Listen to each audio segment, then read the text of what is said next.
What is going on, everybody? It's the Frost, and we're here for AEW on TNT review for February the 24th, 2021.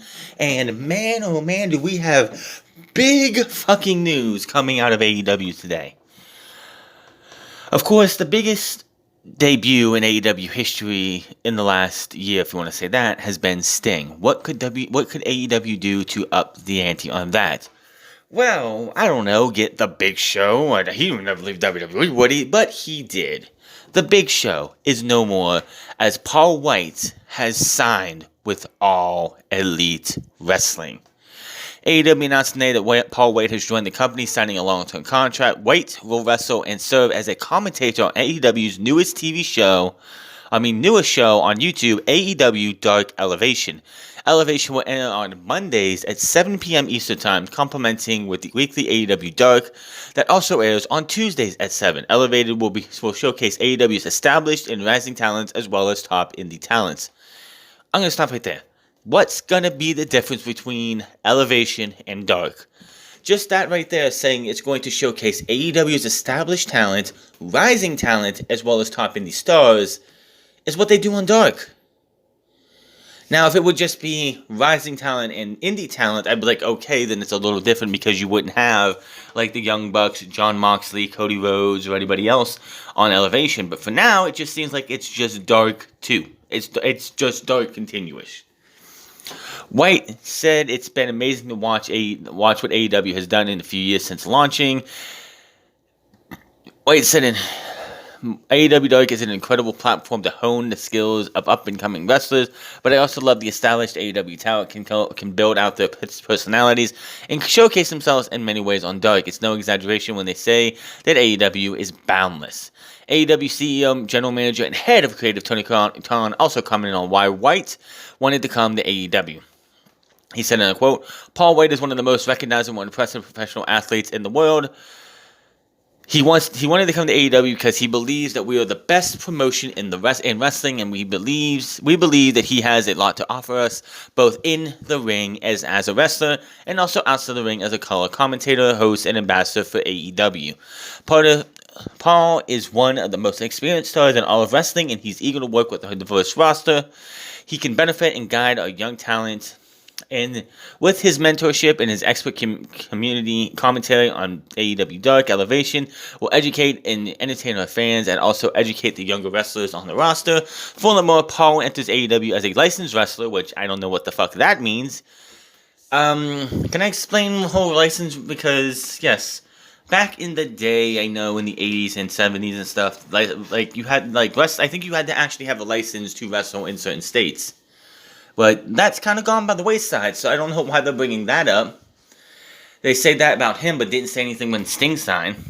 And he's very much looking forward to studying our talents firsthand from the commentary desk in preparation for his return to the ring. AEW is promising more detail on White's signing tonight during the show. Now, spoiler alert, they did none of that, really. The only thing they did tonight was say that he's going to be on the show next week live. This was a taped show, which I saw people were complaining wondering why Paul Wight wasn't on TV tonight. One, it was taped, and two, he probably just signed on the dotted line this week, so the medical stuff isn't where they want it to be yet, so he wouldn't be able to be there anyway. Big Show, of course, last match in WWE came on July 20th, 2020, episode of Raw. He lost to Randy Orton. He only worked a handful of matches last year and spent all of 2019 on the shelf with an injury. He did appear at The Undertaker's Final Farewell segment on Survivor Series, which was an absolute waste of time. And his final appearance in WWE was on January 4th of this year at Raw Legends Night. He has been with WWE in some capacity since February of 1999. Leads the company as a Grand Slam champion, a two-time WWE champion, a one-time ECW champion, a two-time World Heavyweight champion, three-time Hardcore champion, one-time U.S. champion, and one-time Intercontinental champion, and 8-time Tag Team champion. Now, when it comes to Paul Wight being in AEW, in the ring, I have no desire or care. Outside of the ring, on commentary, I think we've heard him a couple times on commentary on WWE television. He sounds fine. Should be good. His partner he's going to be with, which we'll talk about during the review, is definitely going to help him get through whatever jitters or any nerves that he has working in AEW. The big get for AEW for him is the big men, the young big men like a Wardlow, like a Brian Cage, like Lance Archer, can pick the brains of one of the most successful big men in the company and just learn a little bit more here and there on what they can do to be better at the game. So it's a good get for AEW. Do I want to see? I don't want to see Sting in the ring, which is why he's in a street fight, which I'm okay with, I guess, because it's not in the ring. It's going to be just in a street fight. But yeah, I don't really want to see Paul White in the ring. I'd rather him just be on color commentator. He can be one of the coaches at the Nightmare Factory, helping the new up-and-coming guys. Nick Comoroto should want to, like, immediately next week, should want to go over to the big show and just try and pick his brain on any little thing that he can do. I can see a guy like Nick Comoroto, who is really, really young in this business, learning a lot from a guy like the Big Show. I mean, Paul White. Can't call him Big Show anymore. That slave name is gone. He's just going to be Paul White. So, why did he leave? Why, after 2 decades of service plus in WWE, why did Paul White jump ship? Why? What are the 2 C's that Jim Ross and others have said fuel somebody's decision to go somewhere? Cash and creative. It's not really creative because Big Show really got to do whatever the fuck he wanted, and he was a good boy. He was a good soldier. It always comes down to cash or creative. Creative we can kick out. It was cash. They couldn't come to a financial terms of a new contract. So it was noted on January 4th, White was very open about his unhappiness with his contract situation. It appears his approach was finalized between him and White last week. A show was officially moved to the alumni section on the 19th. He was set to announce more details tonight's signing, which they really didn't do anything of, and of course we all went over that. So Paul White is in AEW, and as I said, this really benefits the young guys who's just another veteran. Honestly, like AEW could have all the veterans they want. They have Jerry Lynn, they have Dean Malenko, they have Jake the Snake Roberts, they have DDP whenever he wants to be around. They have Sting, Tully Blanchard, Arn Anderson. What are these guys all doing? They're not vying for world title shots right now, or at all. They are going to help the young guys in the back. Dustin Rhodes is there too. He's a coach. Cody, who is a veteran of at least 10 plus years, is there helping mold the future of AEW. Paul White is going to do the same exact thing, help mold the future of All Elite Wrestling. So they're not going to be WWE 2.0 in about 5 years where they're just relying on a Cody Rhodes or the Young Bucks, Christopher Daniels, Big Show, Paul White, all that. No. He's going, like I said, guys like Wardlow, who is very young in this business, could benefit from Paul White being a part of AEW. Nick Comoroto, who just started getting wins and got added to the Nightmare family, could benefit from learning from a guy like Paul White. There was benefits. I mean, yes, and there was like people complaining that guys like Sting and him and Paul White are coming in and taking spots from AEW main stars. Or when WWE does it, everyone complains. Well, here's the difference. If Paul White wrestles, he's not going for the world title. Goldberg just showed up on Legends Night for no goddamn reason. Was like, I want you at the Royal Rumble. And Drew McIntyre originally said, no, man, that's like fighting my dad. Goldberg, of course, took offense to that. And we got the match at the Royal Rumble, which was short and needed to be done fast. Paul White's not going to walk in and go to Kenny Omega and like, Kenny, I want a title match at Double or Nothing. Not going to happen. If he has a match here or there, it's going to be against guys. It's not going to be anything special, in my opinion. I mean, it's just going to be what they're going to do. It's good. Right now, it's positive for AEW because more veterans. I know you don't want to have an overabundance of veterans. I mean, if you want to have all the veterans working backstage and not doing anything in front of the camera, by all means, the young guys can benefit from them because they paved the way for the guys that you see now in WWE, on NXT, on AEW, on Impact Wrestling, guys who in the backstage like Dean Malenko and all them. Yes. So Paul White will be an asset as long as they don't overuse him and overexpose him. Him on commentary, just giving his play-by-play or his color or whatever position he's going to be in should be good. Let's get into the show. And this show was a good show minus one match. One match, and we'll go over it eventually. We start off with Jon Moxley versus Ryan Nemeth. This match wasn't very long at all. Nemeth goes for a DDT right off the bat. He gets a couple of moves in, but Jon Moxley hits the Death Rider, gets the pin, and that was that. But after the match, he goes out, he gets a chair, sits down, and just wants to talk about the exploding barbed wire match we're getting very, very soon. And yeah, this was a damn good promo. I wish it was up on YouTube so I could play it for you guys, but AEW slacking on me. But Moxley says this morning he woke up after the AEW title. He knew he'd do whatever it takes to get it back. If that meant going through landmines, barbed wire, anything, he would. And it looks like that's what he's going to have to do.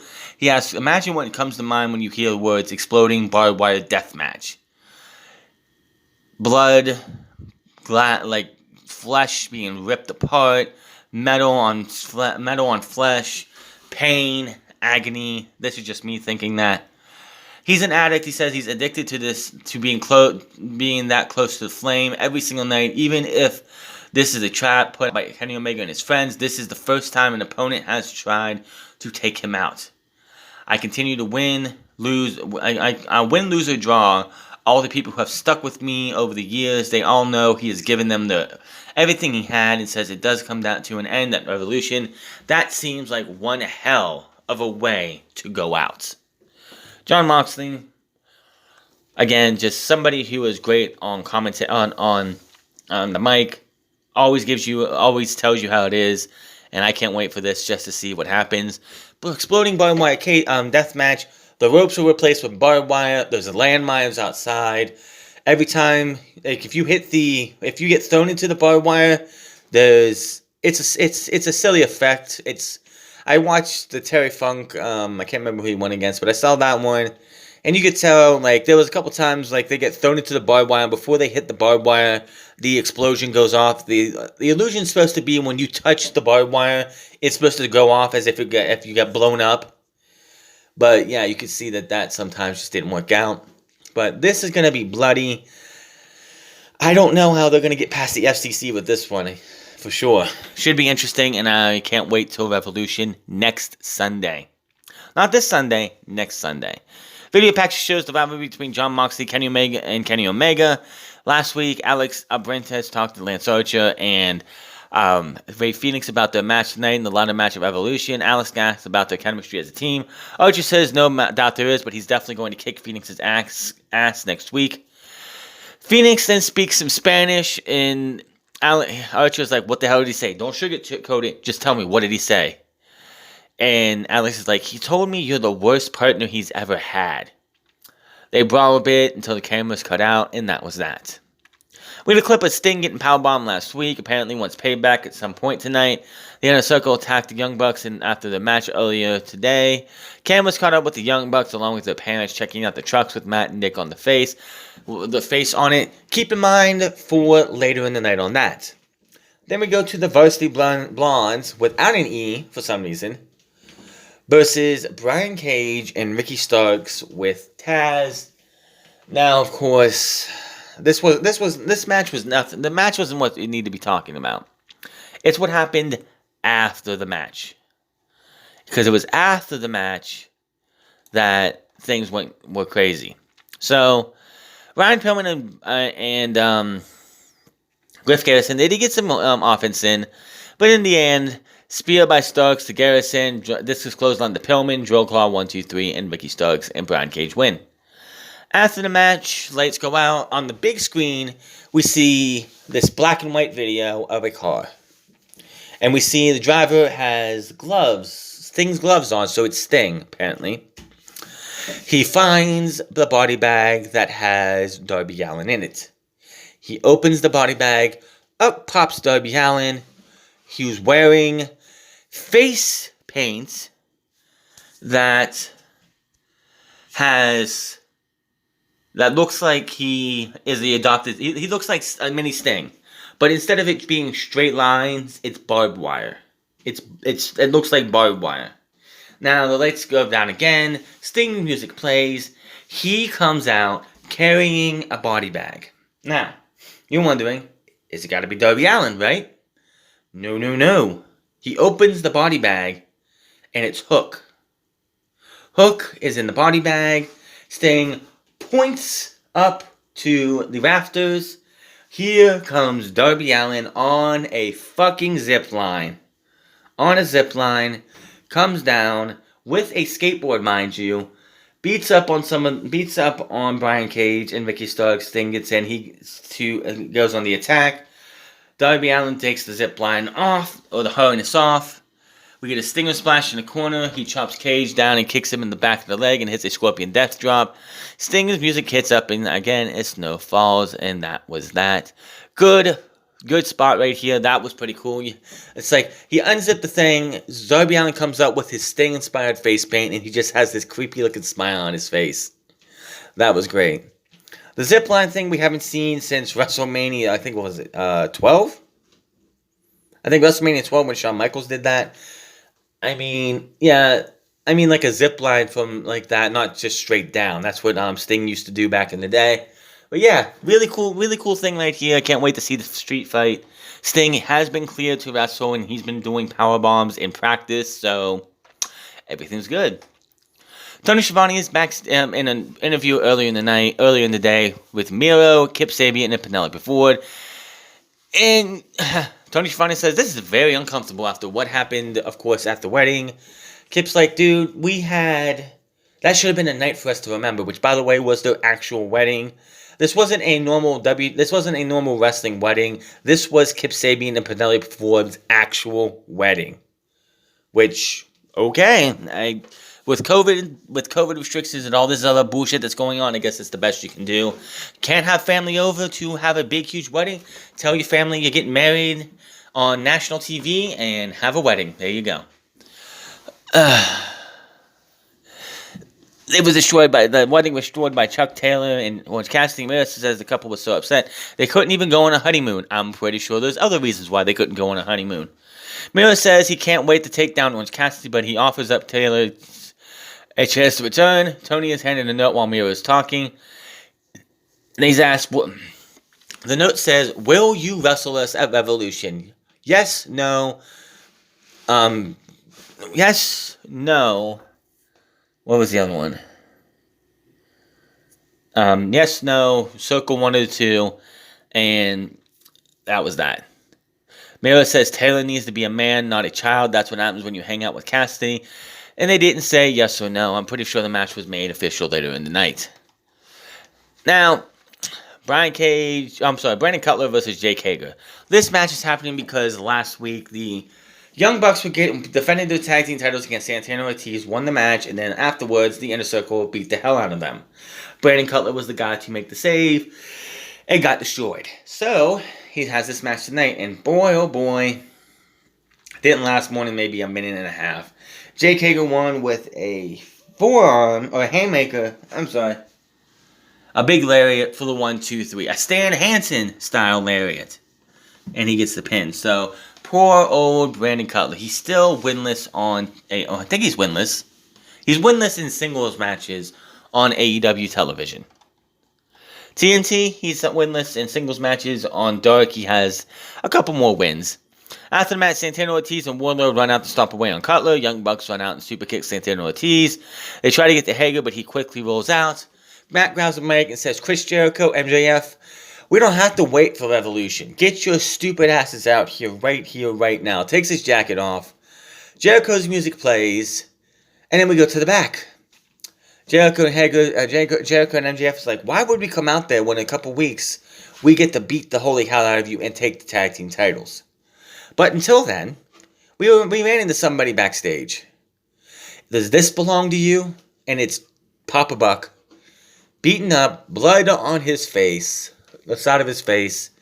Matt and Nick head to the back, but while they're heading to the back, MJF and Jericho throw Papa Buck bloodied into both Matt and Nick on the same trailer that we saw earlier. So, yeah. Papa Buck not having a good night.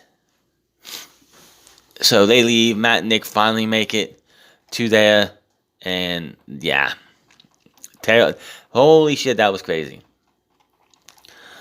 We see a video of what led to Shaq and Jay Cargill versus Cody and Red Velvet, which... There's speculation that Cody might not be able to wrestle the match because he did fuck his rotator cuff up, even though he's still being booked for the Revolution tag team, the Revolution ladder match. As of right now, we'll just have to wait and see what happens there. So, yeah, again, Jade Cargill never wrestled a match before in her life. She's only been practicing. Shaq has never done anything when it comes to wrestling. When it comes to wrestling in an actual match. So, I have no confidence this match is going to be any fucking good at all. Hangman Adam Page versus Isaiah Cassidy with Matt Hardy and TH2. This match is happening for the simple fact of last week. It was exposed by Hangman Adam Page that he did not sign a contract with Matt Hardy, but Matt Hardy signed a match at Revolution. A big, big, big money match. So... Basically, big story of this match is Matt Hardy attacks Hangman Page while the ref wasn't looking. John Silvers and Alex Reynolds comes out, let the referee know. Matt Hardy gets thrown out. So they're out there being Hangman's backup while TH2 was Isaiah Cassidy's backup. Mark Quinn wasn't here for these tapings. I don't know if he was COVID positive or anything. Hope everything's good with him. Deadeye, out of nowhere, by Hangman Page, 1, 2, 3, and that was that. Matt Hardy talks to Page from the back, says, "You made a big mistake taking the Dark Order over Matt Hardy." So he is going to take out every one of the Dark Order members that you so love. So somehow he gets 5, whacks him with a chair, and then throws him off the stage through the table. They chase Matt away. They go check on 5, and that was that. So, is Hangman Page actually going to join the Dark Order? That is yet to be seen. Also, Dark Order has another hit with Anna Jay going out with a shoulder injury, dislocated it, and other things we don't know yet. 6 to 12 months, we will not see her probably for the rest of the year. Damn shame. By the time she gets back, the Dark Order might not even be a thing. So, yeah. Damn shame for her. I hope she has a speedy recovery. Yeah. Oh boy. At the metalworking room, Alex Marvez catches up with Kenny Omega. Kailis asks Marvez, "What is he doing here?"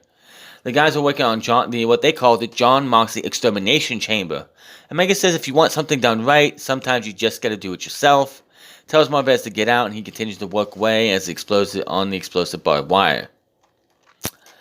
And then we get to the worst part of the show. Britt Baker versus Nyla Rose, women's title eliminator tournaments. Who the fuck booked this match? The women's title eliminator tournament up until this match has been pretty fucking good. Japanese side, all the other sides on the American side. This was absolutely the fucking worst match in AEW's history for the women's division. Britt Baker is so fucking awful. This match was so hard to watch. She fucking sucks at everything. Nyla Rose, who is a pretty decent wrestler and a pretty decent athlete, had to lower her ability to allow Britt Baker to keep up with her. Britt Baker brought this match down so badly. So much stupid shit in this match. You had Rebel gets up on the apron, fucking Nyla Rose slams her on the apron, and she just lays there. She just lays there. Hell, Britt Baker rips off the fucking turnbuckle doing picture-in-picture. Referee just watches her do it. Does nothing about it. Doesn't put the turnbuckle back. Hell, Nyla Rose grabs the fucking turnbuckle pad later on, and the referee throws it away. What the fuck is that stupid shit? Luckily, the right person fucking won, and Britt Baker got fucking eliminated. Britt Baker has no business being in this business. I mean, if she wants to be a manager to somebody, that's fine because she can at least talk, but she fucking sucks in the ring. This match was terrible from start to finish. Britt Baker can't fucking wrestle. Britt Baker can't fucking sell. Britt Baker is just fucking terrible, and people need to realize it. So many people were butthurt and upset that Britt Baker didn't win and didn't go on to become AEW Women's Champion. Britt Baker should never be AEW Women's Champion. AEW's Women's Division will never get better as long as Britt Baker is on this roster. Until she is jobbing to other women, they are not going to get better. This was awful. This was just, I couldn't deal with it. I'm just sitting there watching this match, trying so hard not to break my fucking phone because of how bad this was. Holy shit. I never, ever want to watch her watch her wrestle another fucking match again. She is that fucking bad. The match, I don't even want to get into the match because the match was fucking terrible. I mean, it started off fine because Nyla Rose was just beating the living breaks out off of Britt Baker. Britt Baker couldn't do a damn thing. And then Nyla Rose looked like a fucking idiot because Britt Baker's like outside resting. She goes out there, and instead of going around the ring post, we're going to do the stupid babyface thing even though they're both heels. And let my arm be there so Britt Baker can pull me into the ring post, which is the dumbest fucking thing. You look like an idiot when you do that. And the match went downhill from there. And it was just fucking terrible from then on. Holy fuck, I just couldn't deal with it. I'm just glad that she's out of the tournament. Now, who the fuck is going to win the AEW Women's the Women's Eliminated Tournament?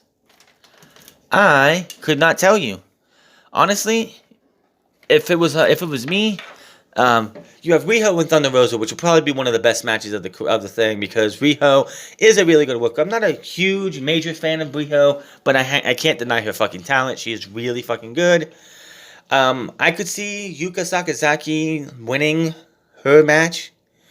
But I don't know. It's going to be really interesting to see what happens between these two, between Riho and Thunder Rosa, because the winner has to go up against Nyla Rose. Now, the smart money is you have Riho lose to Thunder Rosa because we've seen not once but twice already in AEW for the title, mind you, Riho versus Nyla Rose. Of course, Riho versus Nyla Rose was the first women's championship match to decide the first champion, which Riho won, and then Nyla Rose beat Riho last year for the women's championship. So, yeah, I don't know who we're going to go for in this. I think Thunder Rosa should win to give us Thunder Rosa versus Nyla Rose, which will probably be, trust me, it'll be a much better match than that bullshit we saw tonight.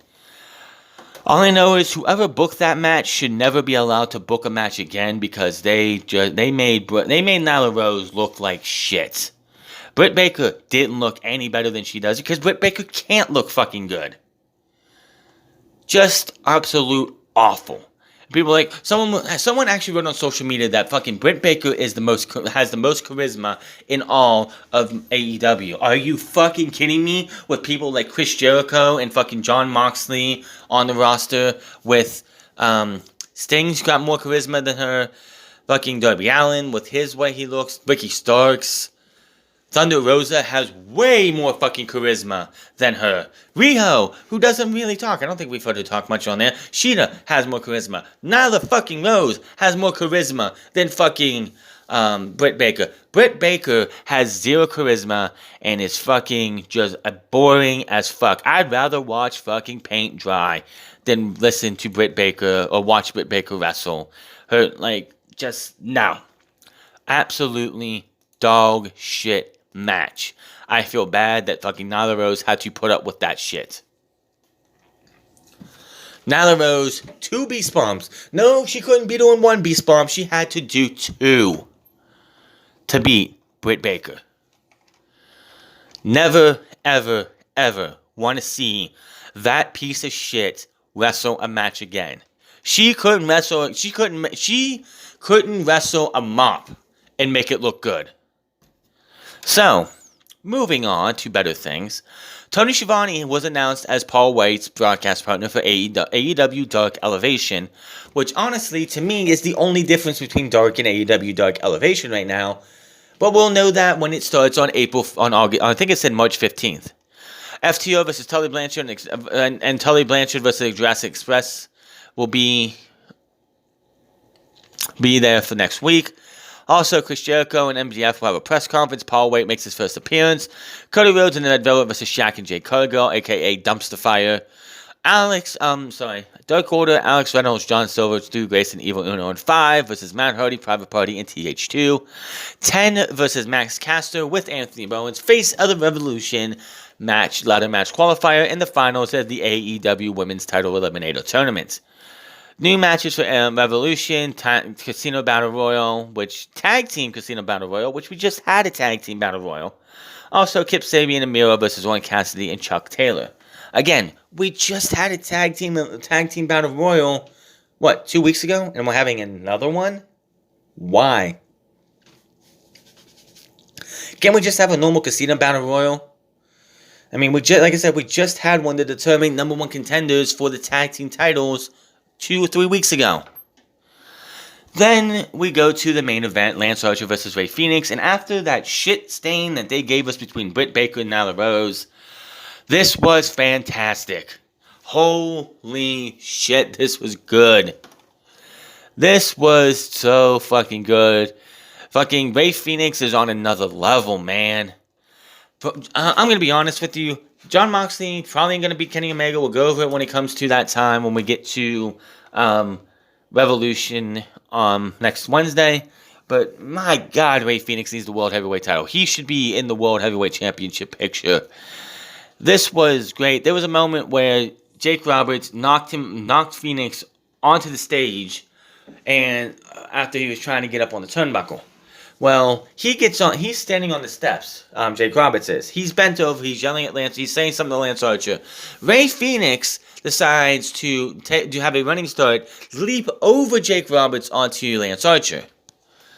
There's a cool moment, too, where it's like they're sitting, like Lance Archer's sitting or being put against the railing, and Austin Gunn actually has his camera rolling, or his phone up there, and recorded this, and put it on Twitter in slow motion as Rey Fenix takes the hand and slaps Lance Archer as hard as can be. You can actually hear the crack on live TV, but god damn, what a thing.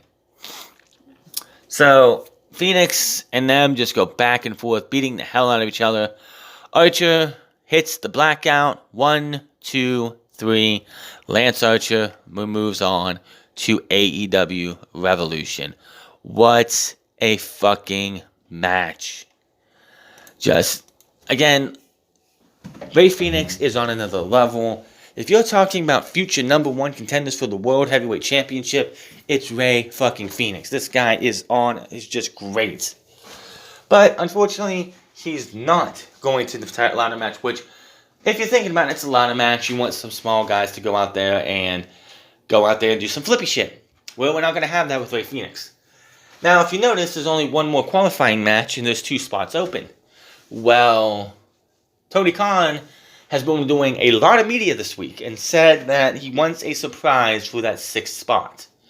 Who could that be? Could it be Kazuchika Okada? Doubt it. Could it be somebody from New Japan? Could it be somebody from Impact? I don't know. The forbidden door is open. We'll just have to see where that goes, because we only saw Kenta. And if you watched Dark about 2 weeks ago, Brandon Cutler faced somebody from the LA Dojo. But other than that, we haven't had anyone else from New Japan yet. So, yeah. A lot of questions left to ask. We will find out next week. Yeah, the main event saved the show because if Britt Baker and Nyla Rose would have main evented the show, and it's a good thing they didn't main event this show, that would have been a shitty match to end this show. But that is your AEW on TNT review. Hit that subscribe button, comment down below, like or dislike this video. Find me on Minds at the France Club. Find me on twitch.tv/the France Club, and find me on Instagram at the France Club. And I'll see you guys on Friday for the Elimination Chamber aftermath for SmackDown. Until then, my name is the France, and I'll see you guys later.